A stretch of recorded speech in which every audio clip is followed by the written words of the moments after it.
اسلامی تہذیب کی بنیاد عفت اور حیا پہ مبنی ہے، اور دجالی طاغوتی تہذیب اس کی بنیاد کس پہ؟ عریانی اور فحاشی پہ۔ بولو عریانی اور فحاشی پہ۔ یہ یاد رکھ لے کہ ہم جس دور میں ہیں اس میں سب سے بڑا تقابل تہذیبوں کی لڑائی ہے، تہذیب کی جنگ ہے۔ ایک طرف طاغوت کی تہذیب ہے، ایک طرف محمد مصطفیٰ کی تہذیب ہے، ایک طرف دجال اور طاغوت کا نظام اور قانون ہے، اس کے مقابل اسلام کا نظام اور قانون ہے۔ تو آج تہذیبوں کی جنگ ہے اور نظام کی جنگ ہے پوری دنیا میں۔ تو یاد رکھ لو جتنی تہذیب ہے ہر تہذیب کا سمجھنا ضروری ہے۔ تو دجال اور طاغوت کی تہذیب اس کی سب سے بڑا رکن وہ فحاشی اور عریانی ہے۔ اسی کو عام کیا جا رہا ہے کہ نوجوان بے حیا بن جائے، اور جب نوجوان بے حیا بنتا ہے تو اس سے ایمان کی حرارت ختم ہو جاتی ہے۔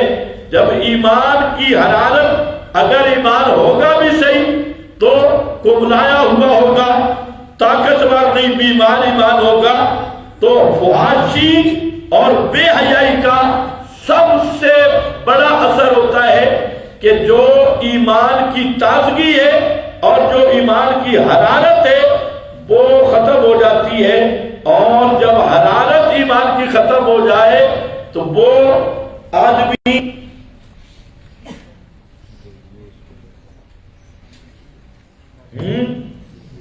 ریمنڈی مسلمان ہوتا ہے،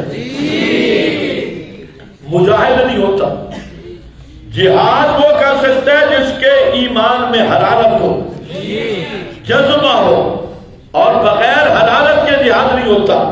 تو سب سے بڑی فحاشی عریانی انہوں نے رکھی اس لیے ہے، اب اس کے کئی محاذ ہیں کہ مسلمان نوجوان اس کے دماغ، اس کا ایمان، جذبات اس کے ختم ہو جائے، اس کا رخ موڑا جائے، اور اس پہ وہ کامیاب ہے۔ سکول کالج تو تمہارے ہاتھ سے گئے، یونیورسٹیاں، اور جو تم بیٹھے ہو تم میں بھی 90% وہی متاثرین ہیں۔ وہی قرآن سن کے بھی وہ اثر ختم نہیں ہوتا، وہی متاثرین ہیں۔ ان میں ایک بڑا محاذ وہ یہ موبائل ہے، یہ میڈیا ہے۔ اس موبائل کے ذریعے فحاشی اتنی پھیلائی جا رہی ہے، اور اکثر طلباء پہ افسوس ہوتا ہے کہ وہ دین کے خادم بننا چاہتے ہیں، لیکن موبائل پہ کوئی بے حیائی اور کوئی سارا کچھ وہ دیکھ بھی رہے ہیں، اور خود دجال کا رکن بھی بنے ہوئے ہیں۔ تو اس موبائل والی جو بے حیائی اور فحاشی میں شریک ہو گیا تو سمجھو اس نے دجال کے لیے فارم پر کر دیا ہے، اور یہ دجالی تنظیم کا حصہ ہے۔ تو نیٹ ورک ہے، کیبل ہے، سوشل میڈیا ہے، اور اسی طرح ہر جگہ پہ ان کے فحاشی اور بے حیائی کے یہ بڑے بڑے مراکز، پھر اس کے اندر NGOs ہیں، تنظیمیں ہیں۔ پھر آپ دیکھیں تشہیر بازار میں اور بار میں فوٹو بھی دیں گے تو عورت کا دیں گے، اور اسی طرح جو لباس ہے، اسی طرح جو اختلاط مخلوق تعلیم ہے یونیورسٹی اور کالجوں کی، اور پھر اسی طرح جمہوریت میں جتنا نظام ہے، اور یہ اسمبلی ہال میں زنانیہ مرد اور دفتروں میں زنانیہ مرد، ان کا اختلاط ہے۔ تو دجال کا سب سے بڑا پروگرام وہ ہے فحاشی اور عریانی، اور یہ اس کی تہذیب کی روح ہے۔ تو اب یہ قرآن جو تہذیب بتا رہا ہے اس کی سب سے بڑی روح عفت اور حیا ہے، پاک دامنی۔ فرمایا وَلَا تَقْرَبُوا الزِّنَا، زنا کے قریب مت جاؤ، وَلَا تَقْرَبُوا الزِّنَا۔ دوسرا قسم کہ مت قریب جاؤ زنا کے، اِنَّهُ كَانَ فَاحِشًا، بے شک وہ زنا ہے فاحشۃ، بے حیائی بہت بڑی، وساء سبیلا اور برا راستہ، ساء برا، سبیلا راستہ، تو بلا تقربوا الزنا، زنا کے قریب مت جاؤ، یعنی اس کے مبادی اور مقدمات سے بچو۔ اب یہ مبادی اور مقدمات یہ سورۃ نور میں ہیں، لا تقربوا جہاں آیا، لیکن وہ کون سے اسباب ہیں وہ سورۃ نور میں اس کی پوری تفصیل آئے گی کہ لا تقربوا الزنا، کہ زنا کے مبادی کیا ہیں۔ تو اس میں مثلا ایک سب سے بڑا سبب اختلاط ہے، غیر محرم عورتوں کے ساتھ ملنا جلنا اور اختلاط کرنا، اسی طرح بے پردگی، شرعی پردہ نہیں ہے تو وہ بھی ایک بڑا سبب ہے، اور اسی طرح موبائل پہ فرینڈشپ، یہ بھی کیا ہے اسباب میں سے ہے۔ تو اختلاط بھی، بے پردگی بھی اور خلوت موبائل کے ساتھ ہو یا ویسے ہو، تو یہ چیزیں ہیں جو اسباب ہیں سب سے بڑے زنا کے۔ تو لا تقربوا الزنا، زنا کے قریب مت جاؤ، یعنی اس کے مقدمات سے بچ جاؤ، وہ چیز جو زنا تک پہنچانے والی ہے اس سے بچ جاؤ۔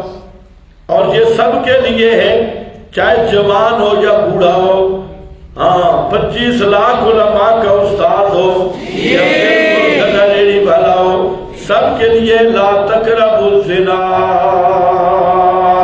زنا کے قریب مت جانا، یعنی اس کے مبادی کے قریب مت جانا۔ کیوں؟ انہو کان فاحشۃ، اس لیے کہ وہ زنا فاحشۃ بہت بڑی بے حیائی ہے، اور اس کا فاحشہ ہونا معلوم عند الکل ہے، معلوم عند الکل ہے۔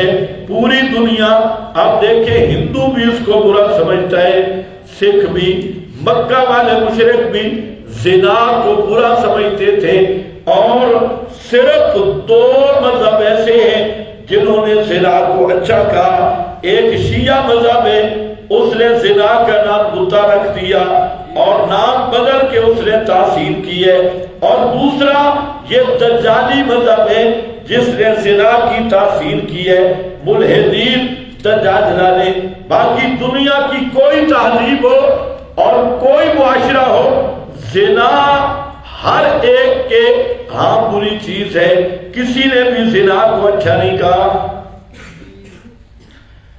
ہندوستان میں قانون ہے، پاکستان سے سخت قانون ہے زنا پر، اور بسا اوقات میں پڑھتا ہوں BBC پہ کئی کیس آتی ہیں کہ عورت نے کیس کیا ہے ریپ کا اور فلاں کیا ہے ریپ کا اور اسے اتنی سزا ملی، یہ ہوا وہ ہوا۔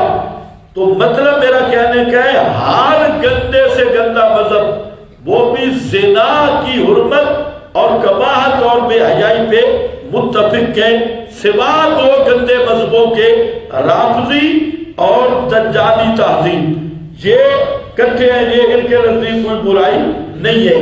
تو اس لیے فرمایا انہو کانا، یہ کانا میں یہی نکتہ ہے کہ اس کا فاحشہ ہونا معلوم عند الکل ہے، مسلم عند الکل ہے، اور برا راہ ہے، ساء سبیلا، اور راستہ بڑا برا ہے، برا راستہ ہے۔ اب یہ ساء سبیلا ایک عنوان ہے، اس کی گہرائی تک جاؤ تو یہ بڑا لمبا عنوان ہے، قرآن پاک نے ضابطہ بیان کیا۔ یہ راستہ بڑا برا ہے، اس کا ایک معنی یہ ہے، یہ راستہ بڑا برا ہے کہ جو آدمی زانی ہوگا، زنا کرے گا، اور یہ لوگوں کی عزتوں کو پامال کرے گا۔ ایک تو ساء سبیلا میں یہ بھی اشارہ ہے کہ یہ معاملہ اس کے ساتھ بھی ہو سکتا ہے، راستہ کھل جائے گا۔ جب یہ زنا کرے گا تو اس کے گھر میں راستہ نہیں کھلے گا،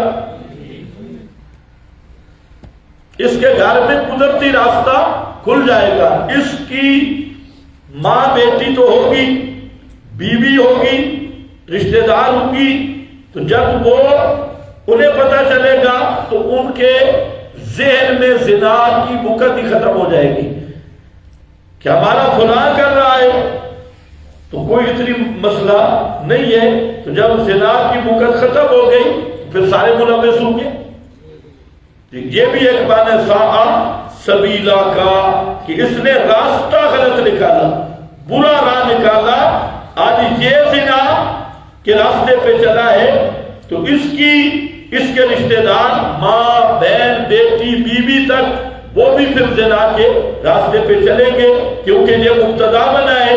انہوں نے جب دیکھنا ہے یہ زنا کر رہا ہے تو اس کا مطلب ہے کہ اتنی بڑی بات نہ ہوئی، پھر تو سارے شروع ہو جاؤ۔ تمہیں سمجھ کچھ بھی نہیں ہے۔ یہ کیا ہے؟ ساء سبیلا۔ ایک دوسرا ساء سبیلا کا یہ معنی بھی ہے کہ جب زنا یہ معاشرتی اور اجتماعی بیماری ہے اور وبا ہے، جب ایک رستہ نکل پڑے زنا کا، یہ ایک ایسا برا راستہ ہے کہ ایک دوسرے کو دیکھ کر یہ بیماری متعدی ہے اور یہ بیماری پورے معاشرے کو بیمار کر دے گی۔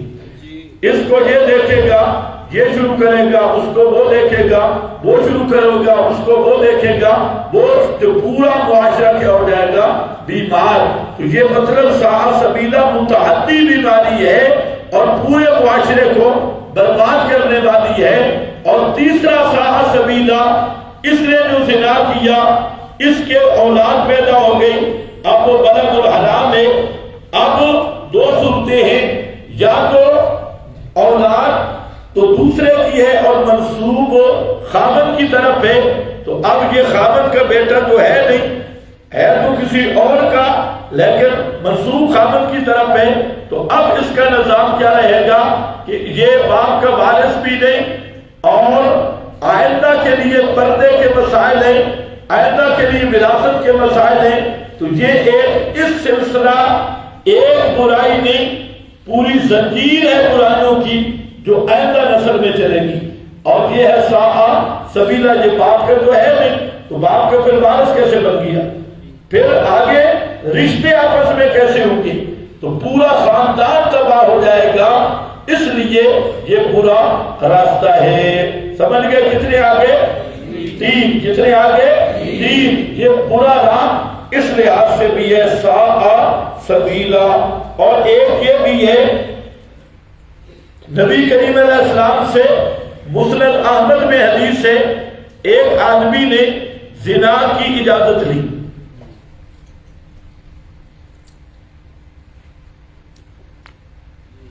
جہاں میرا خیال نہیں ہے، اس نے کہا کہ مجھے آپ زنا کی اجازت دے دیں۔ تو صحابہ کو سخت غصہ آیا، یہ کیا بات ہوئی؟ تو آپ نے فرمایا اسے میرے قریب بلا۔ وہ جب قریب آیا تو آپ نے فرمایا کہ آپ مجھے بتائیں کہ آپ زنا کی اجازت لیتے ہیں، تو ایک بات مجھے بتائیں کہ اگر یہ تیری ماں ہے؟ اس نے کہا ہے۔ فرمایا یہ اگر کام کو تیری ماں سے کرے تو برداشت کرے گا؟ اس نے کہا نہیں۔ تو فرمایا کہ آپ جو زنا کریں گے وہ بھی تو کسی کی ماں ہوگی، یا تیری بیٹی ہے؟ اس نے کہا ہاں۔ فرمایا کہ یہ اپنی بیٹی کے لیے برداشت کرے گا؟ تو کہا نہیں۔ کہتا ہے تو بھی جب زنا کرے گا وہ کسی کی بیٹی ہوگی۔ پھر آپ نے پوچھا تیری بہن ہے؟ اس نے کہا ہے۔ کہتے ہیں اپنی بہن کے لیے یہ تو برداشت کرے گا کہ وہ کوئی اس سے زنا کرے؟ تو اس نے کہا جی نہیں۔ تو آپ نے فرمایا پھر تو جس سے زنا کرے گا وہ بھی کسی کی بہن ہوگی۔ تو اسے بات سمجھ آتی۔ تو مطلب کیا ہے کہ جب یہ زانی آدمی اس ایسا درندہ ہوتا ہے کہ پورا نسب بھی خراب، معاشرہ بھی بیمار، اور خود بھی جب زنا کی علت پڑ گئی تو پھر بہت ساری بیماریاں اور بھی اس کو پڑیں گی اور بھی بری عادتیں پڑیں گی۔ اس لیے فرمایا بساء سبیلا، اور بری راہ، بلا تقتلوا النفس، یہ قسم شعبہ ظلم، تیسرا شعبہ ظلم کا آ رہا ہے۔ اور